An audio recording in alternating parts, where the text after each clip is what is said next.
What's going on, everybody? It is Jason Rouslin, and I am back here for another one of my short form videos. This week, we're going to go over the top 5 sleepers for the RBC Canadian Open.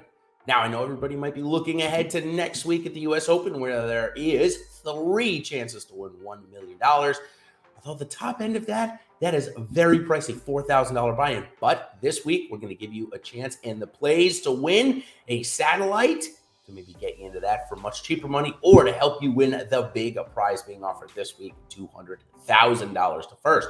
Also want to thank PrizePicks, our new sponsor of these short form videos. Tell you about a sweet deal we've got going on with them, and a couple of PrizePicks picks for the first round coming up on Thursday. Okay, let's jump right in.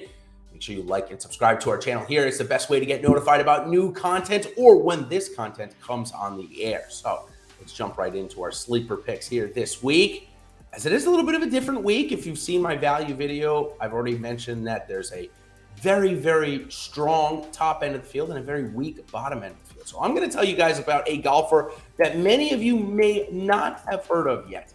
His name is Chris Gotterup. That is right, Chris Gotterup, a recent college graduate, one of the top-ranked amateurs in the world, but now he is turned pro.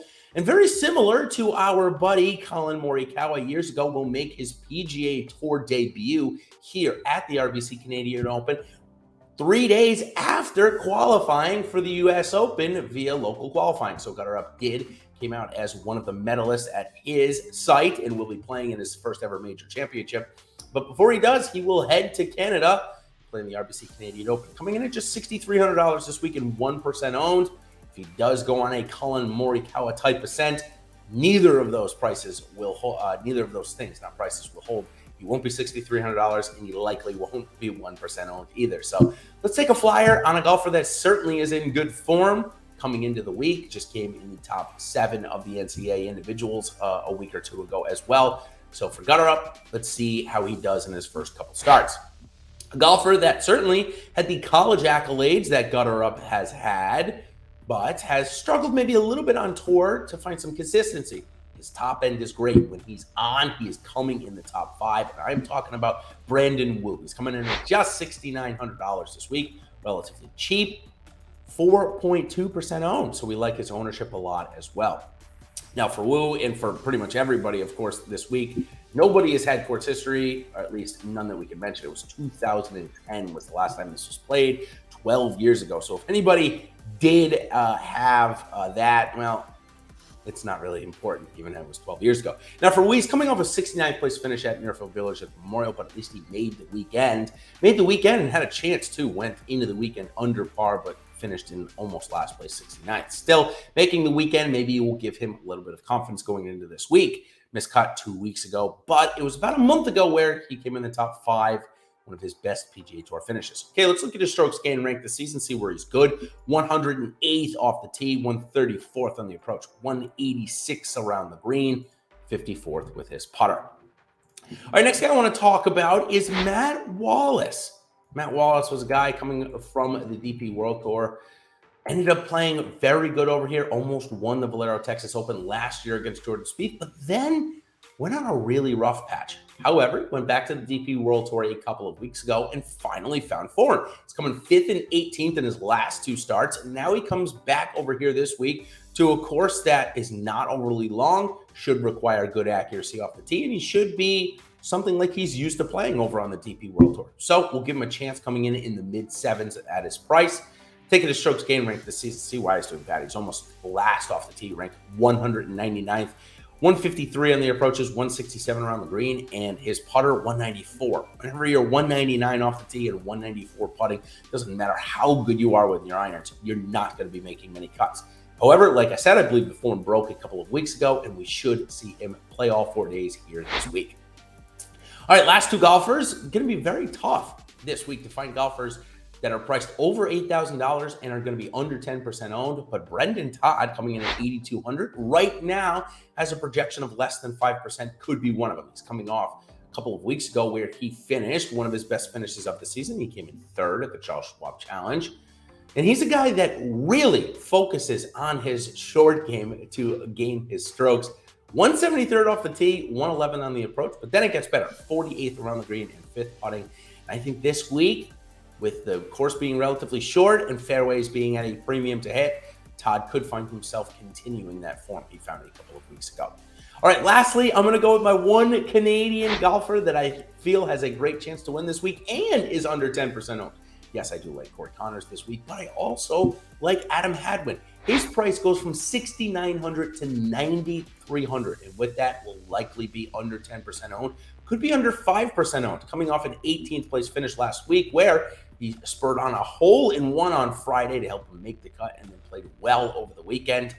And he's having a really good season on top of that. You look at his strokes gain rank and see why. 130th off the tee. That's fine. He doesn't hit the ball far. It's the other stats that are important. 31 on the approach, 21 around the green, and top 75 in putting. That's why he is so consistent this year. Really like him going into the week. Plus, his ownership is going to be relatively low. So that is going to do it for my top 5 sleepers here. Now we're going to move on to prize picks. First, let's go over our sleepers one more time. Gotterup, Woo, Wallace, Todd, and Hadwin.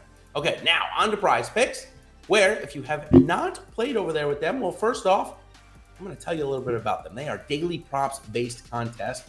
And if you're a member here with Awesemo, or if you have not signed up over on Prize Picks yet, well, you're going to use promo code Awesemo for $100 first match deposit. That's a great start to get you going. There are no sharks, there are no optimizers or mass entries. You don't have to worry about any of that stuff. And you can select up to 5 golfers or athletes, I should say, because you can use cross-sport entries. And if you pick 5, you can net up to 10x your entry fee. So pretty cool there. Click the link in the video description below to head to Prize Picks or to download Prize Pick app in the App Store or Google Play. Now, let me give you an example here of some of the things that you can expect to see. Let's just say that you're a big NBA Finals fan and you want to pick one. Well, some of the things that they offer, and they offer a lot: points, assists, rebounds, points plus assists plus rebounds, fantasy score, 3-pointers made, etc. So I'm going to keep it simple, though. I'm going to go Jason Tatum. It's 27.5 points. He's going to have a huge game 3. He's going to put up about 35 or 40. So I'm going to click him. He's going to be my first one.